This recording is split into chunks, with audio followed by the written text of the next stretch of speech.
mayam handaki Haftagi reading haipetang yengsiko general reading mayam gi oina pulap oina daina haidi file gumba khaidokpa natabida dum spread tawraga oina yengasiko si thengdi thenge ato Monday da hapkadamne Tuesday doina hapage sigi video se Tuesday morning oina hapage ko do haidi shuffle tawra matungda haipetang card se soina sandokpiraseko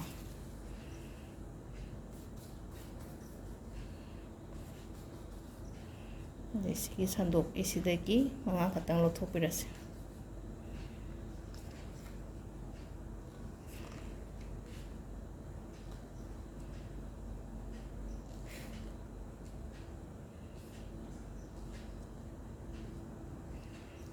sing is a look and figures.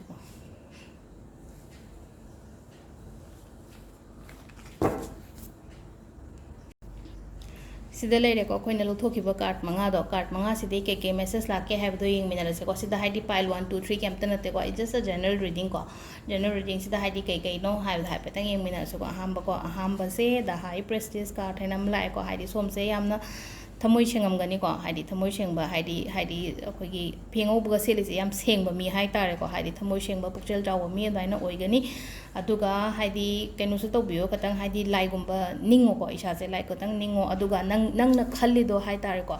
haidi sida haidi nangi intuition sai tare ko aina khalli se haidi adum thajabiyo haidi nang na khalli wa poto haidi oigani ko adum aduna nang na khalli ba poto adum thajabiyo aduga mingon da wa haido kanu ko haidi aina thaba anoba paikhat ke natraga ai keno ma hoge natraga ai gi si yam katang secret thamba ma dargar roi ko haidi hana ya gumba lawbi ganu mingon da haidi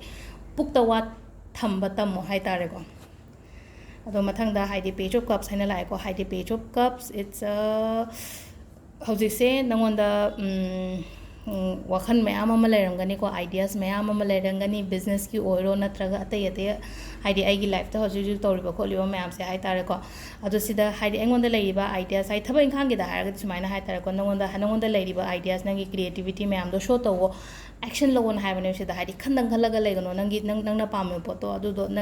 thabak oina pangtho o haibane bata sene sida ko aduga number 3 temperance card lai ko temperance card se yamna patiently yam calmly hai tare ko yamna ingna chikna haidi yamna balance tawraga hojik se dum chatkani ko thaba ingkhang nangi personal life professional life kari crash gumba mayam se hai tare ko adu saubugumba saubiganu ko duka sisina akogi 8 of cups hana ko 8 of cups se life ta kai gumba problem gumba la pa matam da haidi mai lei thoga chenbi ganu ko haidi mai lei thoga chenbi ganu haidi face to biyo aduga mamang da kaino ma haidi nangna tawgiba thabak kumba soigiba khotpa lairadi haidi adugi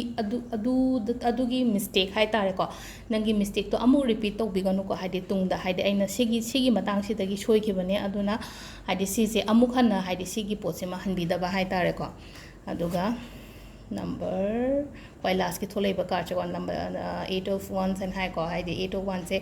phai ko amarom da di haidi phaiye na haraga di haidi pau nungai ba gumba la o hai ba lei ko pau nungai ba la o hai ba lei adagi thabain khang ano wala kani ko opportunities gumba la gani lam cha tho ko lo hai ba su lei aduga amana achopa investment khatang avoid to biyo ko haidi paisa gumba thada ba khotpa leraga di achauba di thada bidaba hai tare ko haidi macha masudi kai su ka di high investment haidi adugi ona di avoid to biyo handa hafta gi ona di ko ado sida lere yam sango so ide card se haidi just minute o mari mutang gi chang da oire ko handa hafta gi se do atay di kasu thokpa lektre ngarang gi keno da ina numbers kuma hakibado keno idoina te ko haidi protection haina iraga haidi protection gi makha da irakpa number du dang igadam ne ko haidi protection iraga haidi number du igadam ne te ko haidi kitang confuse pa male aduna ai haji kitang sengdoi se haidi aina haidi keno adu gi ngai protection immunity ga haido immunity aina khangjabani da haidi ai gi immunity se slow oye aduna haidi sigi number se use to gadam ne haibado aduna haidi immunity gi oraga na haidi number do khatang ni ko haidi immunity ibai da kar oide ko aduga blue pen haibangarang gi do ko thank you